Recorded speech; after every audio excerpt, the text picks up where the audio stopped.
Hey guys, Hijinks here. This is going to be a bit of a brief video. It won't be super long. I wanted to talk about a movie. You guys can actually watch this if you do have Netflix, and if you do have Netflix, I highly recommend it. Also, if you have Netflix and you're a horror fan, you've probably seen it, and if you're a horror fan, you've probably already heard of it. The movie is called Candyman. It stars Tony Todd as Candyman, and I wanted to kind of talk about the film very briefly and maybe talk about why you guys might be interested in watching the film. However, I did talk to Lord Blue Eyes prior to recording this, and he actually kind of gave me his opinion on it, which I felt was very strong. As you guys know, Lord and I are really good friends. I'll have his link in the description down below if you guys want to check him out. But I felt like it would be good for me to kind of summarize what he said and why he didn't like it, and talk about why I personally felt that the film was strong and why I think you guys will be interested in it. There will not be spoilers in this video. If you want a spoiler review, let me know. I can go back, rewatch it, take notes, and I can come back and give you guys a full-blown spoiler review. Also, on Halloween, I believe Lord and I are going to be doing something involving horror. So hopefully I see you guys there for that. I believe we are. I'm not too sure exactly, but I figure I'd say it because we might be. And figure I'd put that out there as something we might be doing soon.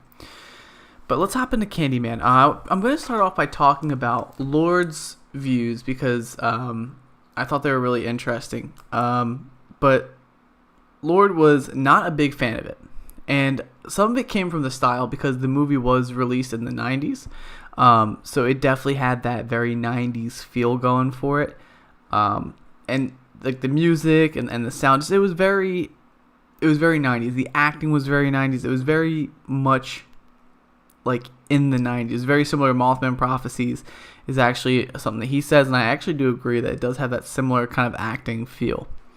The plot, though, he did like, which is where I kind of got won over, and we'll discuss some of that. We won't get into the plot, but we will discuss why I felt like it was strong.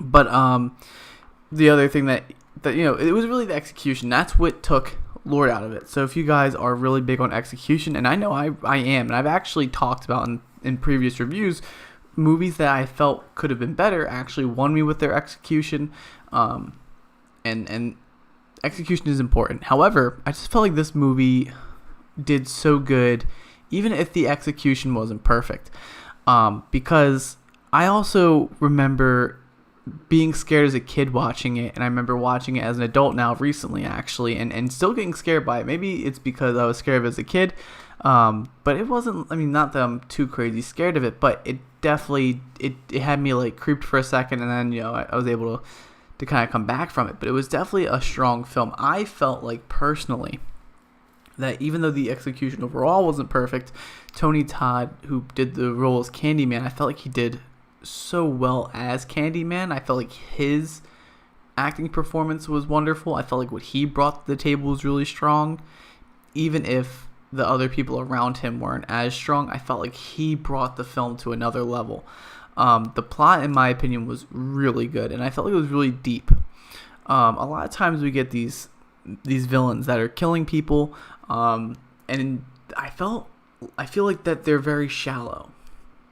Michael Myers is, he has mental issues going on. With Jason Voorhees, the death of his mother. With Leatherface, similar. He's got, he's doing it for the approval of his family. But if we look at that, and those reasonings are relatively shallow. Not to diss on them. I think that they work. Like, by all means, they do work.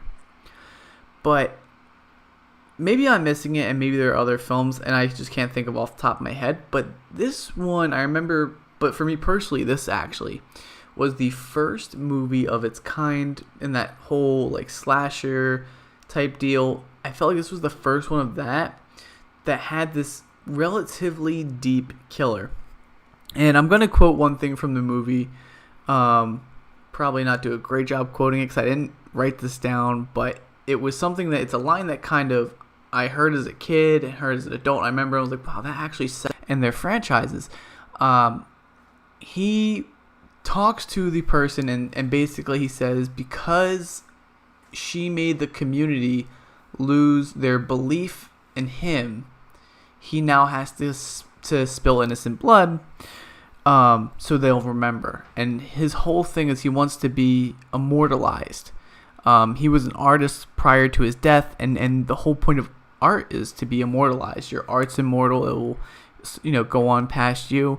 And he's passed on, and so the stories of the Candyman become him. He becomes those stories now, and that is how he's immortalized. And that, to me, not to say that it was the greatest reasoning, but I felt like it was really deep. It didn't seem like he wanted to do it. He felt like he needed to do it so he could live on forever. Even if it wasn't in this positive light, at least he would be remembered. And I thought that was really interesting. I felt like that concept is a very strong concept to bring across in what could have been an otherwise fairly shallow film.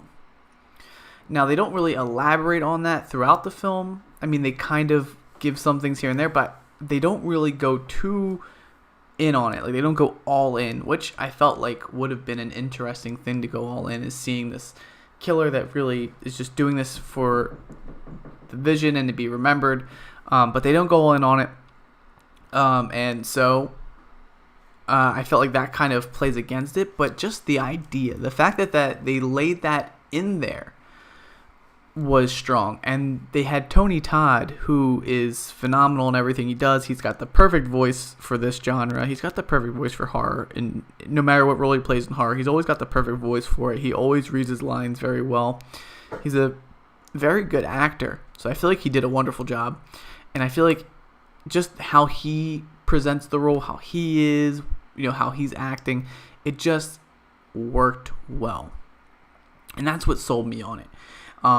No, is the film executed perfect in every way? No, it's not. But I also know that there was a time, and it aged pretty well, but I wouldn't say it aged the best. It definitely is higher up on my list of horrors. I would say it some days is top 10, and some days it's not top 10, but it's definitely in that range. But I just felt like the film was really good. I recommend it if you're looking for something that's a slasher, something from the that 90s decade, and you're trying to get that horror back into your life. If you're trying to watch something from that decade that's a horror, you want something slashery, but you want something with some depth to the killer, I feel like this is a good one for that. The killer plays a relatively big role. Not saying that the killer doesn't play a big role in the other films, but the role that is being played here, he's very interactive with the main character, or the lead protagonist. He is very important. He's got dialogue, which Freddy has dialogue, but he plays a very big role. So I think that he did a great job. I feel like it's a great film. However, if you're looking for something that's like the best executed thing, something that is cleanly edited and just overall a phenomenal film, this is not that when it comes to execution. I still feel like it's a phenomenal film, but just not in the execution department per se. And I think part of that is just it didn't age the best, but I feel like it still aged well in my opinion. It still resonates well with me. I still think it's a very strong film. But again, I didn't see this second or third one, so I'm coming at this from a perspective of someone who's just watched one film. So there's no, I don't have anything else coming at me from all the other films or any other, point of views or perspectives to see how things played back or played out in those other ones. But I hope you guys enjoyed the video. Thank you guys so much for being here. Basically, if you're looking for something that's deep and slashery, this might be the film for you. It is on Netflix, and I do recommend it. Never hurts if you have Netflix to check out a free horror film. Let me know what you guys think down below. If you have seen Candyman, do you agree with my assessment of it? If you don't, why not? If you do, why do you? I always like to hear that from you guys. And what is in your top 10 horrors? Give me I want to see everyone put a top 10 horror movie list down below. It would be really interesting to see what you guys view as top 10 horrors from the genre in your personal opinion. But without further ado, guys, I hope everyone has a wonderful night, and I'll see you guys all at the next one. Peace.